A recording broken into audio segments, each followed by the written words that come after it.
minutes after 7 o'clock. Get up. Come on. Get up.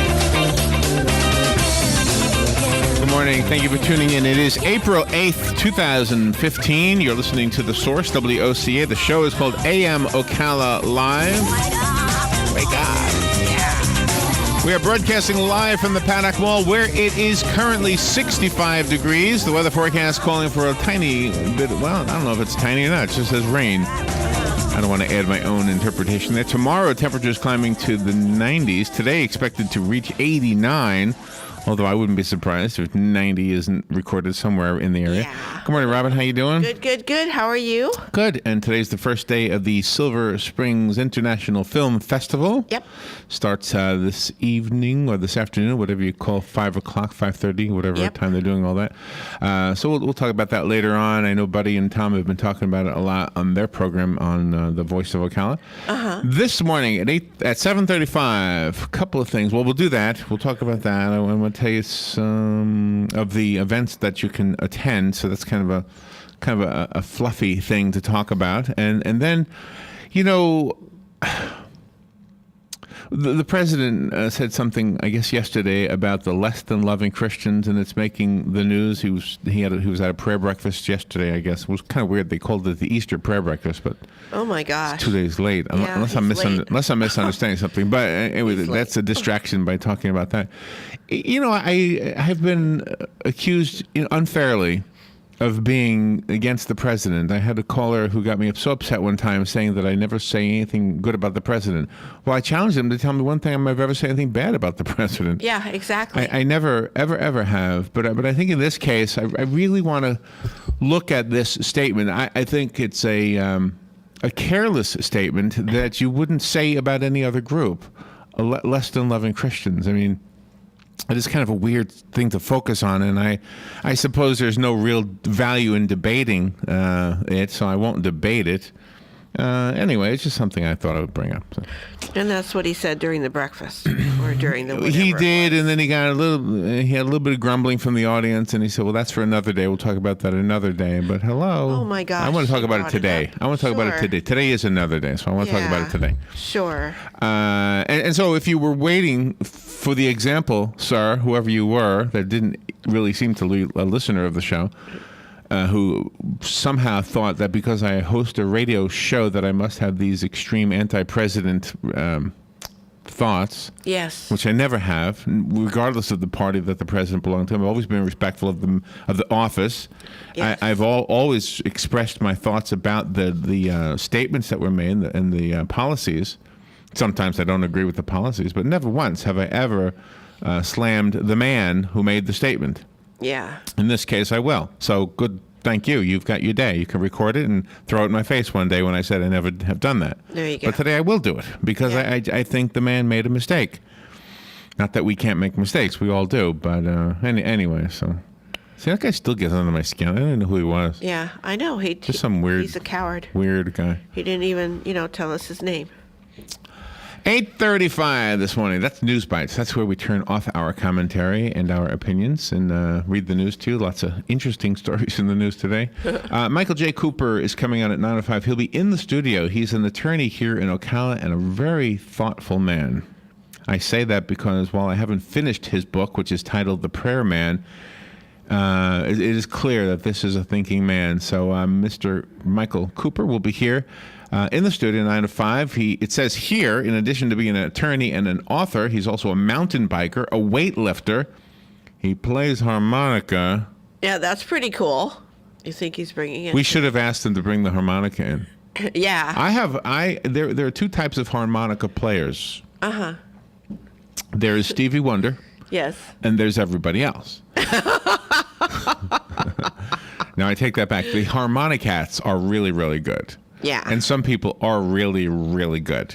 Yes. But other people, like Bruce Springsteen, like Bob Dylan, like Billy Joel, like me, like anybody else who picks up a harmonica knows that the harmonica is designed so as long as you're playing a song in the key that is being played and providing that the song doesn't have any chords that kind of sway from the typical 3-chord pattern of many popular songs. Yes. You can play it even if you're a monkey.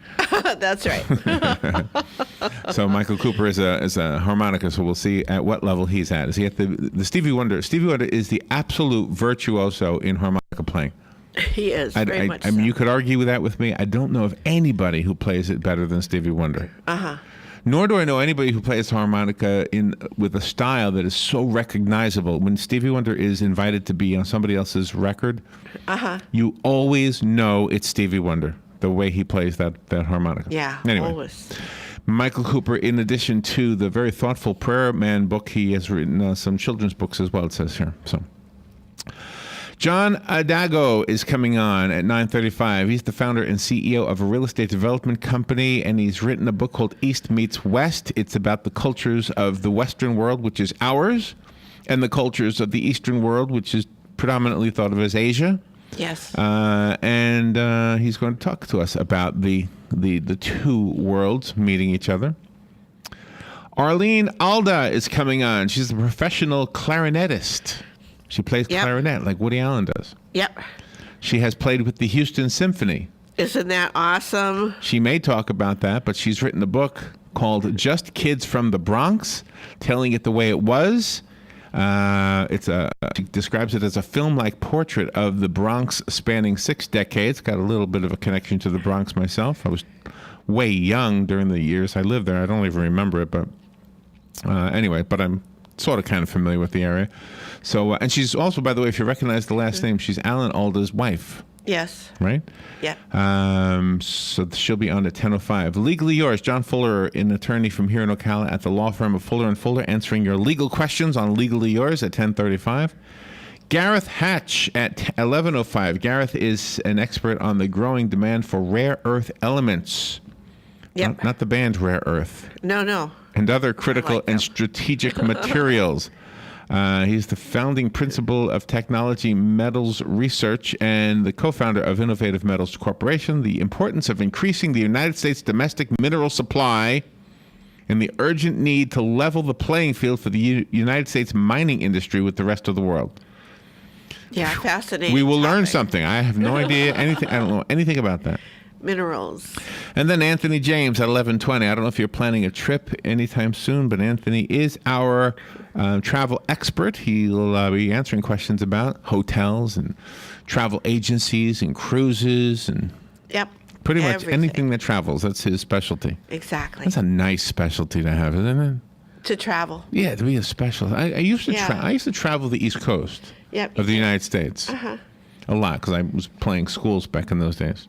Then you went on vacations every year. Now I don't go anywhere. That's right, I did that. You had a good time. By the way, you remember the joke, how did the Burger King get the Dairy Queen pregnant? Do you remember that joke? Yes. He got her pregnant with the Whopper. Yep. Remember that? Yep, with I his remember Whopper. That. That's right. There's a Burger King wedding coming up. Oh, my. Have you heard of this? No, I have not. It's a couple in Illinois. His name is Joel Berger.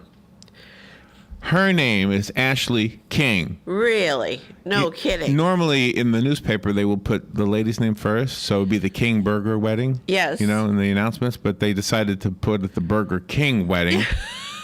That is so funny. And so there was a newspaper, the State Journal Register up in Illinois, and so they had a headline, Burger Marrying King is Whopper of Event. Right? Well, the Burger King Corporation got news of the news and tracked them down, I guess, and decided to help them out with the cost of their wedding. So the Burger King Union will be on July 17th in Jacksonville, Illinois. The couple wanted to give guests koozies with the Burger King logo on one side and the couple's wedding date on the other. Oh, my gosh. Help me out. What is a koozie? That's that thing that you put the cans in to keep the cans cold and your hands dry. I hate those things. Styrofoam thing. I know. Oh, I'm not a fan of koozies. No, I'm not either. Anyway, they even posed in front of a way. Burger King sign in their wedding announcement picture. They posed in front of the sign. So they met in kindergarten, it says here. Oh, and how they've kind of always been together, always been best friends, and they've been called Burger King all of their lives, basically. Oh, isn't that sweet? That is sweet. That is wonderful. Wow. So anyway, so Burger King wedding happening July 17th. That is so cool. Congratulations. All right, we'll take a little break. We'll come back. When we come back, I will talk about some of the things on the schedule for the Silver Springs International Film Festival, which starts this evening. Right? It's right on that line between the afternoon and evening. Yep. And then we'll talk about the president's statement that there are some less than loving Christians in this country. We'll be right back. Fox News Radio, I'm Steve Rappaport. A white South Carolina police officer charged with murdering an unarmed black man after a traffic stop. Video appears to show the officer shooting the victim several times in his back. We've got 343 police officers in our department.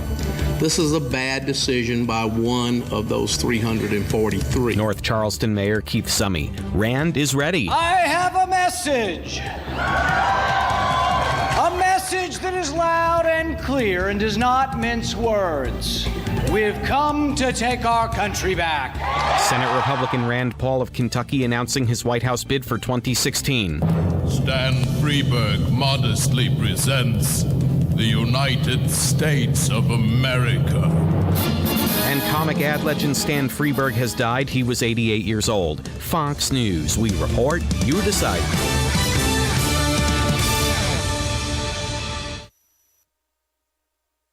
Fox News on your time. The Fox News iPad app is ready to go with all the great features from FoxNews.com and our iPhone app optimized specifically for your iPad. Watch the latest clips from your favorite Fox News shows. Personalize the app by creating your own newscast using the video playlist. Listen to Fox News Radio live. Get local weather forecasts. And it's all free. Go to foxnews2go.mobi. That's foxnews2go.mobi. Some people would call him a loser. He ran for state office. He was beaten. He started a business. He failed. He ran for Congress. He lost. He was nominated for vice president. He lost again. But he knew only those who never try are the real losers. And Abraham Lincoln was no loser. Persistence. Pass it on. From the Foundation for a Better Life at values.com. Are you tired of not using your home's outdoor space for entertaining or relaxation because of all the bugs and leaves? Consider adding a beautiful screen room or glass enclosure. We are Superior Aluminum and Design, a family-owned and operated business with 20 years experience in the aluminum industry, and we are accredited by the Better Business Bureau. If you appreciate superior workmanship, call Superior Aluminum and Design at 817-8058 or visit us on the web